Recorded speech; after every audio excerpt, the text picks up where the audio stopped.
এই ফ্ল্যাটের ভিডিওটা আমরা বেশ কিছুদিন আগেই ছেড়েছিলাম, সেই সূত্রে দাদারাও এসেছিল আমাদের কাছে এই প্রপার্টিটা কেনার জন্য। তো দাদাদের মুখেই আমরা একটু শুনে নেবো দাদাদের কাছ থেকে আমরা কত টাকা ব্রোকার চার্জ নিয়েছি বা দালালি নেওয়া হয়েছে কিনা বা 2 টাকা দাম বাড়িয়ে বিক্রি করা হয়েছে কিনা সেটা একটু শুনে নেবেন। দাদা আপনার ভালো নামটা যদি বলেন। আমার নাম অভিজিৎ জানা। আচ্ছা ম্যাম আপনার নামটা? আচ্ছা, আপনি যে আমাদের মাধ্যমে যে ড্রিম ডিলিটি এজেন্সির কাছ থেকে যে প্রপার্টিটা পারচেস করলেন, কোনো রকম কি দালালি আপনাকে দিতে লেগেছে? ওনাদের যে প্রথমে অ্যাডে লেখা ছিল নো ব্রোকারেজ, এটা সত্যি নো ব্রোকারেজ। ওনারা আমাদের থেকে 1 পয়সাও নেয়নি, কোনো ব্রোকারেজ নেয়নি। জাস্ট যেটা আমাদের ভিজিটিং চার্জ থাকে সেটাই। ভিজিটিং চার্জ একটা নিয়েছে ফার্স্ট টাইম, ফার্স্ট ডে। আচ্ছা, তারপরে আমাদেরকে ফ্ল্যাট দেখিয়েছে, আমাদের সাথে কথা বলেছে, আমাদের সাথে কোঅপারেট করেছে খুব ভালো। আচ্ছা।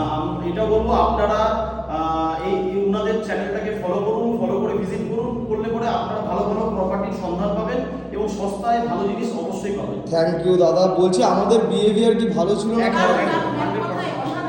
আচ্ছা, আর আমাদের নিয়ে যারা মার্কেটে ভুলভাল কথা বলছে যে আমরা 2 টাকা দাম বাড়িয়ে বিক্রি করছি, ব্রোকার চার্জ নিচ্ছি না বলে, এটা কি ঠিক না? একদম না, একদম না। আমাদের সাথে ডাইরেক্ট প্রমোটারে যেটা ডিল হয়েছে, আমরা প্রমোটারকে সেই টাকাটাই পেমেন্ট করেছি। আচ্ছা, বাই অনলাইন পেমেন্ট করেছি, চেকে পেমেন্ট করেছি, ড্রাফটে পেমেন্ট করেছি। তো এক্সট্রা কোনো কিছু এখানে দিতে হয়নি। আচ্ছা, থ্যাংক ইউ। আজকে দাদা দিদিদের রেজিস্ট্রেশন কমপ্লিট হয়েছে নতুন একটা 1 BHK ফ্ল্যাট। তো আপনারা যারা প্রপার্টি কিনবেন বলে আমাদের ভিডিওগুলো দেখছেন, অতি অবশ্যই আমাদের নিচে দেওয়া নম্বরে যোগাযোগ করুন। প্রপার্টির ভিডিওগুলো ভালো লাগলে অবশ্যই লাইক ফলো শেয়ার করুন।